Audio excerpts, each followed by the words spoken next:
રાજુભાઈ, નીલમ વાત કરું છું મહામંથન મંતવ્ય ન્યૂઝથી. આજે તમે જે સભા કરવાના છો મૂળી તાલુકાના એક ગામ ખાતે, અને એક જે તમે વાત કરી છે કે એક મોટો રાજકીય નિર્ણય પણ લઈ શકો છો, શું આજે નિર્ણય લેવાના છો? આમ તો આમ આદમી પાર્ટી જ્યારથી મેં છોડી છે ત્યારથી જે સમર્થનમાં સુરેન્દ્રનગર જિલ્લા સહિત જે સૌરાષ્ટ્રના ખેડૂતો સમર્થનમાં હતા, જે ખેડૂતો માટે હું ભૂતકાળમાં 8 વર્ષ સુધી લડાઈઓ લડ્યો છું, આ ખેડૂતો સ્વયંભૂ સમર્થનમાં સભાઓનું આયોજન કરી રહ્યા છે.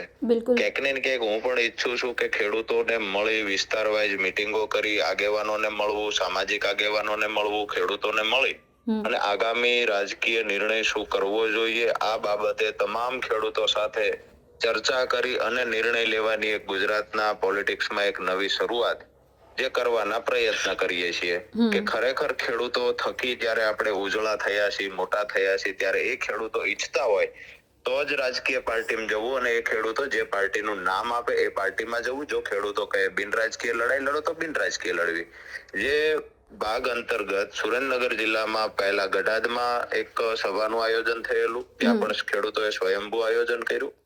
આજે ખાટડી ગામમાં રાત્રે 8 વાગે સભાનું આયોજન છે, જેમાં 8 તાલુકાના ખેડૂત આગેવાનો ઉપસ્થિત રહેવાના છે, સાથે જ સ્થાનિક ખેડૂતો પણ ઉપસ્થિત રહે છે, જેની સાથે આગામી રાજકીય રણનીતિ વિશે પણ ચર્ચા થશે અને સ્થાનિક જે સિંચાઈના પાણીના પ્રશ્ન છે એના નિરાકરણ માટે શું કરવું જોઈએ, આ તમામ બાબતોને લઈ અને ચર્ચા થવાની છે. મહત્વના જે નિર્ણયો છે તો લગભગ સુરેન્દ્રનગર જિલ્લામાં હવે એક સભા થશે, પછી જરૂર પડશે તો આગામી દિવસોમાં સૌરાષ્ટ્રના તમામ જિલ્લાના આગેવાનો ઓળાષ્ટક પછી સુરેન્દ્રનગર પધારવાના છે, ત્યારે લગભગ ચર્ચા કરી અને ફાઇનલ ડિસિઝન લઈ લેશું. અને જો જરૂર પડશે તો આગ્રહ તો સૌરાષ્ટ્રના તમામ જિલ્લાઓમાંથી ખેડૂતોનો એવો છે કે અમારા વિસ્તારમાં એક સભા કરો, અમે પણ સમર્થનમાં આવવા માંગીએ છીએ. તો હું એવું માનું છું કે તમામ ખેડૂતો સાથે જ્યારે વાર્તાલાપ પૂરો થઈ જશે પછી જ ફાઇનલ નિર્ણય લેશું અને જે મરજી ખેડૂતોની હશે એ મુજબ આગળ વધશું. રાજુભાઈ, ભાજપમાં જોડાવાની પણ જે વાત ચાલે છે, તો એ મુદ્દે શું કહેવું છે આપનું? મારી સ્પષ્ટ વાત એ છે કે ખેડૂતોની જે પડતર માંગણીઓ છે, જે સપનું મેં જોયું હતું કે ખેડૂતોને સિંચાઈનું પાણી મળવું જોઈએ, ખેડૂતોના જે પ્રશ્ન છે એના નિરાકરણ થવા જોઈએ, ક્યાંક ને ક્યાંક ખેડૂત દેવામાંથી બહાર કાઢવો હોય ખેડૂતને તો મહત્વનું છે સિંચાઈનું પાણી, પૂરતા ભાવ.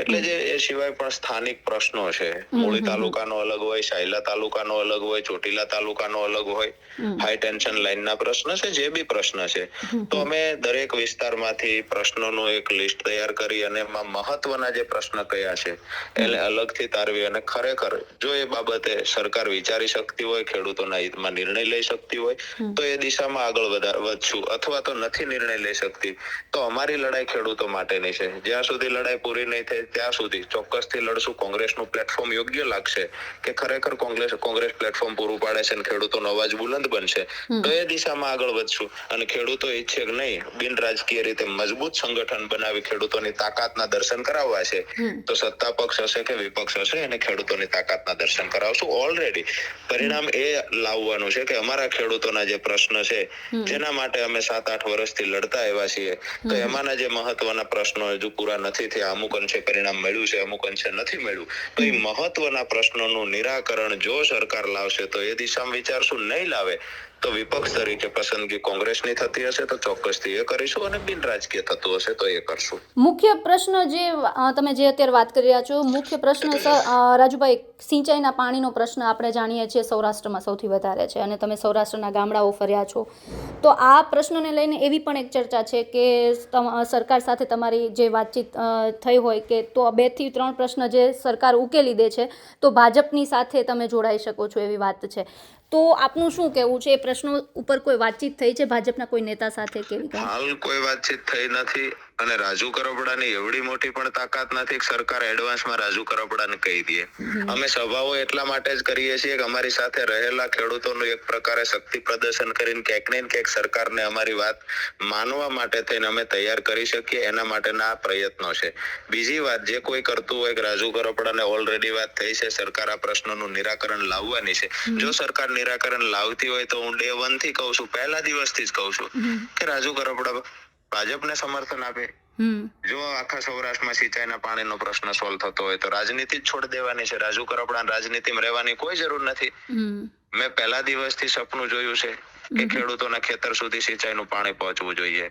પરિણામ મળે છે તો પછી સ્વાભાવિક છે કોઈ પણ પાર્ટીની સરકાર હોય જ્યાં અમારા ખેડૂતોને સિંચાઈનું પાણી પહોંચાડશે તો એની પ્રશંસા કરશું, એના વખાણ કરશું ને એની સાથે ઉભા રહેશું. છેલ્લો સવાલ રાજુભાઈ, આગામી અત્યાર સુધીમાં એક ગઢાદમાં કરી હતી અને આજે તમે ખાટડી ખાતે કરી રહ્યા છો સભા. આગામી કેટલી સભાઓ બાદ નિર્ણય લેવાશે અંદાજે? કંઈ એવું ચોક્કસ છે નક્કી? હોળાષ્ટક પછી લગભગ નજીકના દિવસોમાં નિર્ણય લેવાઈ જશે. ઠીક છે. અમારી સાથે જોડાયા રાજુભાઈ, તે બદલ આપનો ખૂબ ખૂબ આભાર.